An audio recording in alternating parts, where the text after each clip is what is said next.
Just 2 years ago, from doubting myself that whether I could even crack the exam, from the days where I thought that I'm not even that much good enough for the exam, to securing rank 262 in NORCET 10. This was a completely ups and downs journey.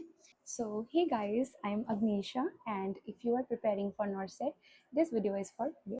First of all, thank you so much, NNL, for giving me this opportunity to share my journey, my plan, my strategies, how I prepared for NORCET, and how I overcome my anxiety and burnout. So, coming back to me, hi, I'm Agnisha again, and I belong from a really small railway town, Adra, Purulia, West Bengal, and I completed my GNM from School of Nursing Central Hospital, Kalla, Asansol, and right now I am working as a staff nurse grade 2 in state government of West Bengal. So I started preparing for NORCET in the mid August, and since then I am attached with NNL Academy, and I joined their MLB Pro Choral batch in virtual mode. Coming to the preparation strategy, so first of all, before even preparing for NORCET, you need to prepare your mind first, because you need to think that मुझे 6 महीने देने हैं और 6 महीने मैं invest कर रही हूँ, और इस टाइम पे मुझे कुछ भी नहीं करना सिवाय प्रिपरेशन के। मुझे बाहर नहीं जाना है, मुझे किसी के इनविटेशन में नहीं जाना है, मुझे घूमने नहीं जाना है, और इसके लिए मुझे कोई रिग्रेट नहीं चाहिए। Start with the basics first, या जो आपके फेवरेट सब्जेक्ट्स है उससे स्टार्ट करो, क्योंकि जो जो सब्जेक्ट्स आपका कंप्लीट होता जाएगा एक एक करके, तो आपको वो एक गाइडेंस मिलती जाएगी, एक वे मिलता जाएगा, और आपका कॉन्फिडेंस भी बढ़ता जाएगा कि मेरा ये सब्जेक्ट कंप्लीट हो गया है। टारगेट द मेजर सब्जेक्ट्स, पहले मेजर सब्जेक्ट्स कंप्लीट करो, उसके बाद माइनर सब्जेक्ट्स। एंड हम सब कुछ याद नहीं रख सकते 6 महीने में, तो माइनर सब्जेक्ट्स के लिए सिर्फ हाई टॉपिक्स इनफ हैं, वो सब प्रैक्टिस कर लो। And next thing, daily MCQ करना प्रैक्टिस करो। आप स्टार्ट भी कर रहे हो, कोई सिंगल सब्जेक्ट से स्टार्ट कर रहे हो, तो आपको डेली कम से कम 50 MCQ आपको करना है, और डे 1 से आपको एक एरर बुक बनाना है। जो जो आप जब तक कंप्लीट कर जाओगे ना, तब तक आपके पास बहुत सारे क्वेश्चंस एरर बुक में आ जाएंगे, तो सिर्फ आप लास्ट में एरर बुक देखोगे और आपका कंप्लीट हो जाएगा सब कुछ। अपने हिसाब से निमोनिक्स बनाओ, जैसे कि मैं एक एग्जांपल देती हूँ कि मुझे जो न्यूमोकोनियोसिस है उसका मतलब बेसिनोसिस, बैगैसोसिस, ये सब याद नहीं रहता था कि कौन सा कॉटन डस्ट का है, कौन सा शुगर केन डस्ट का है। तो मैं अपने ब्रेन को ना ज़्यादा प्रेशर नहीं देती थी, तो मैं ऐसे निमोनिक्स बनाती थी कि मुझे देख के याद आ जाए। जैसे आपके पास जब दिखेगा कि बेसिनोसिस में एस है और बगैसोसिस में जी है, तो जी शुगर केन डस्ट में भी है, इसका मतलब बस bagassosis belongs to sugar cane dust. तो ऐसे आपको एक एक मेमोनिक्स बनाना है, जिससे आपको याद ना कर, मतलब अलग से याद ना कर पाए आप, और आपको देख के याद आ जाए सब। Third thing, revise as much as possible. आपका एक सब्जेक्ट कंप्लीट हो जाए, उसके बाद 7 दिन बाद या 1 महीने बाद आपको फिर से रिवाइज करना है वो, ताकि वो आपके ब्रेन से आउट ना हो जाए। फोर्थ, आपको नॉर्सेट 1 से लेके नॉर्सेट 9 तक, हर नॉर्सेट का, अब तो 10 तक, हर नॉर्सेट का PYQ करके जाना है, पूरा कंप्लीट PYQ करके जाना है। वो हमारे NNL के ऐप में अपलोडेड है। और NNL के जो टैट्स आते हैं, NN sets, C sets, those are enough for your MCQ practice. आपको सिर्फ क्वेश्चन करना है, उसके बाद एक टाइम निकाल के एनालाइज भी करना है, क्योंकि हम अगर क्वेश्चन से अटेम्प्ट करके छोड़ देंगे तो हम भूल जाते हैं कि उसके बाद क्या होता है, मतलब क्या गलत है या क्या सही है। लेकिन हम अगर एनालाइज करते हैं और खोज के निकालते हैं कि हमारा गलती कहाँ पे हुई है, तो ये निकालना बहुत ज़रूरी है, और ये हमको पॉइंट आउट करना है, क्योंकि लास्ट मोमेंट पे हमें वही देखना है चीज़ें। Fifth, while making notes make compact tables. मतलब जो भी टॉपिक आप पढ़ रहे हो उसका एक कॉम्पैक्ट टेबल बना लो, कि आपको पूरा ब्रॉड पूरा टॉपिक ना पढ़ना पड़े, और आपको सिर्फ वो टेबल से ही हो जाए। जैसे मैंने BLS का एक पूरा टेबल बनाया था, कि जब मैं देखूंगी तो उसमें इन्फेंट का, न्योनेट का, एडल्ट का, चाइल्ड का, सब कुछ मैंने लिख के रेडी कर लिया था। तो ऐसे आप अगर वो छोटा कॉम्पैक्ट टेबल देख लो, तब आपका पूरा टॉपिक कंप्लीट हो जाता है। So basically these are my preparation strategies. So coming back to how I kept myself motivated throughout the journey. So I still remember the days where I, came back from my duties, frustrated, exhausted, and I saw my bed and I cried literally because मुझे सोना था. लेकिन I manage myself to make a coffee and मैं पढ़ने बैठ गई.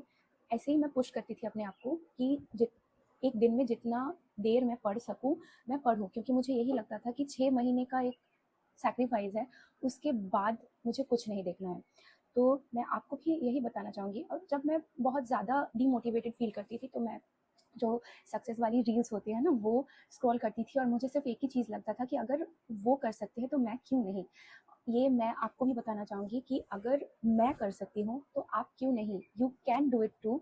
और NNL से मुझे बहुत सपोर्ट मिला है इस मोटिवेशन में, मतलब मोटिवेशन में, बर्नआउट में, क्योंकि डेली डेली का जो मतलब फैकल्टीज़ हैं वो इतने मोटिवेटेड करते थे डेली बेसिस में.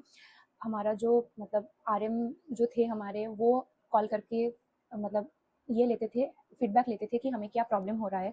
ये छोड़ के भी मार्गदर्शक का जो सेशन होता था, हमारा one on one doubt session होता था, ये सब ने बहुत बहुत ज़्यादा हेल्प किया है. और फैकल्टीज़ की अगर बात किया जाए तो आप सबको पता है, मारवा सर, अंकित सर, आनंद सर, सबीना मैम, इन लोगों से ज़्यादा अच्छा मोटिवेटर आपको कहीं नहीं मिलने वाला, for sure. So coming to the next question, that how much time it took me to complete the whole syllabus. So I started mid August, as I said, and my whole syllabus was completed within February last, and then I revised it with you know first track sessions, one time OTR के जो series आते थे, prediction series आते थे, और एक strategy मैंने revision के लिए ली थी, क्योंकि मुझे ना ऐसे बुक्स पढ़ते पढ़ते रिवाइज करना आता नहीं उतना ज़्यादा, मैं बोर हो जाती हूँ बहुत ज़्यादा. तो मैं क्या करती थी, अपने खुद के ऑडियो रिकॉर्ड करके रखती थी, जो टॉपिक मैंने पढ़ा है या जो हाई टॉपिक है ऐसे कुछ लेके. और वो जब मुझे कुछ भी करने का याद मतलब अच्छा नहीं लगता था कुछ भी करना, तब मैं वो सुनती थी. वॉशरूम जाती थी या बाथरूम या मतलब ड्यूटी में भी अगर जाती थी, तो ड्यूटी में भी जब भी फ्री मिलता था टाइम, तब भी मैं वो लगा के हेडफोन लगा के सुनने लगती थी, तो उसमें भी एक रिविजन हो जाता था. और ऐसे ऑडियो बुक्स आपको एनएनएल के ऐप में भी मिलेंगे, जहाँ पे चलो मिलके पढ़े करके एक ऑडियो बुक्स है. तो आप जब आप लोगों को मतलब पढ़ने का मन नहीं करे, तो आप ऐसे भी रिवाइज कर सकते हो सुन के, ये बहुत काम आता है. So coming to the next mostly asked question, my daily study routine. So trust me, I didn't have any kind of study routine because I work in a hospital, state government hospital. So हमारे roasters रहते थे, हम मुझको morning evening and night everything करना पड़ता है. तो मुझे ड्यूटी छोड़ के जितना भी टाइम मिलता था मैं उस टाइम पे पढ़ती थी. Push yourself harder, push yourself as much as possible, क्योंकि इसके बाद हमें नहीं करना है. और अगर यू पुश योर सेल्फ, ये होना ही है, ट्रस्ट मी, ये होना ही है. अब जब मेरा छुट्टी रहता था और मेरा ऑफ डे रहता था, तो maximum I have studied for 12 to 13 hours a day. मेरे जब छुट्टी रहता था, और मेंस के पहले भी मैंने 12-13 घंटे पढ़े हैं. ये हो जाता है ऑटोमेटिकली, क्योंकि मेरा स्ट्रैटेजी ये रहता था कि मैं सुबह उठ के 9 बजे से एक एग्ज़ाम देती थी. 9 बजे से पहले मुझे कुछ रिवाइज़ करना होता था, कुछ पढ़ना होता तो पढ़ती थी. उसके बाद मैं एक जीटी देती थी 3 घंटे का, तो वो 3 घंटे का जीटी में चला जाता था. उसके बाद 2.5 घंटे या 2 घंटे लगते हैं आपको वो एनालाइज करने में. तो अगर दिन में आप 2 भी जीटी देते हो ना, तो 10 घंटे आपका ऐसे ही निकल जाता है सिर्फ क्वेश्चंस करने में, मतलब सिर्फ टेस्ट देने में और उसको एनालाइज करने में. उसके बाद आपको पढ़ना भी होता है. तो ऐसे ही आपका 12 आवर्स निकल जाएगा अगर आप अच्छे प्लानिंग से पढ़ोगे तो. What was my exam day strategy? First, exam से पहले दिन आपको एरर बुक और PYQ से ज़्यादा कुछ नहीं करना है, अपने ब्रेन को ज़्यादा स्ट्रेस में नहीं डालना है. अब एग्ज़ाम के दिन गिव योर सेल्फ टाइम. कुछ टाइम पहले जाओ, अपने कंप्यूटर के सामने बैठो and calm your mind. Just before starting the exam, take 5 deep breaths and tell yourself that आपने इतने दिन जो प्रिपरेशन ली है, ये इस 3 घंटे के लिए और ये 1.5 घंटे के लिए लिया है. बस 3 घंटे का खेल है, you can do it. Start your exam, attempt the questions you know first. Blind attempt मत करना, क्योंकि हमें नेगेटिव मार्किंग नहीं चाहिए. बिलीव योर गट, ये हमें साक्षी मैम बताती थी कि believe your gut. Believe me, हमारी गट फीलिंग हमको जो बताती है वो एकदम सही बताती है. और जहाँ पे हमारे पास टाइम ज़्यादा होता है, डू नॉट जस्ट आप वापस आओ, एक क्वेश्चन अटेम्प्ट करके आप चले जाओ, उसके बाद वापस आओ, रीथिंक करो और उसका क्वेश्चन आंसर चेंज करो, वो हमेशा गलत होता है. मेरा भी गलत हुआ है, मैंने भी इस बार ये मिस्टेक किया है, इसलिए मैं नहीं चाहती कि आप लोग ये मिस्टेक करो. How I dealt with my anxiety. So her students को और हर एस्पिरेंट्स को सबसे बड़ी एंजाइटी जिस चीज़ की होती है वो है फियर ऑफ मिसिंग आउट। मैंने ये मेरे इंटरव्यू में भी बताया है कि have faith on your coaching, you know, आपको इस बाहर दौड़ने की ज़रूरत नहीं है। एनएनएल आपको जो कंटेंट दे रहा है, जैसे क्वेश्चन बैंक्स दे रहा है, जितने टेस्ट दे रहे हैं, जैसे आपको गाइड कर रहा है, this is more than sufficient and you can actually crack the exam with only NNL. So पहले आपको भरोसा करना पड़ेगा। उससे आप जब भरोसा करोगे ना, आपका एंग्जाइटी ऑलरेडी 50% कम हो जाएगा। And do not make your study sessions very long. आपको 1 घंटा पढ़ना है, 2 घंटा पढ़ना है, उसके बाद 10 मिनट 5 मिनट का ब्रेक लीजिए। उसमें आपको जो पसंद है, जैसे मुझे गाना सुनना पसंद होता था तो मैं ब्रेक्स में गाना सुनती थी, तो वो ब्रेक लीजिए। और जब आपका दिमाग नहीं ले पा रहा है कुछ, तब पढ़ने की ज़रूरत नहीं है, क्योंकि बुक खोल के रहने से कुछ नहीं होता। अगर आप 1 घंटे का एक कॉम्पैक्ट स्टडी सेशन करोगे, that's enough. So finally, I think I have covered as much as possible, but जाने से पहले एक ज्ञान तो बनता है। मतलब हम, you know, we deal with life. तो कभी ये एग्ज़ाम क्रैक करने के लिए मत पढ़ो। मैंने कभी नहीं एग्ज़ाम क्रैक करने के लिए या अच्छे गुड मार्क्स लाने के लिए मत पढ़ो। खुद को डेवलप करने के लिए पढ़ो, अपने आप के नॉलेज को डेवलप करने के लिए पढ़ो। बिकॉज़ हमारे नॉलेज से अगर हम किसी की लाइफ में एक एक मिनट भी ऐड कर पाते हैं या किसी का लाइफ सेव कर पाते हैं, this is all worth it, believe me. So finally, I'm ending my video here, and thank you so much again, NNL, for giving me this opportunity to share my journey. Thank you so much. Bye.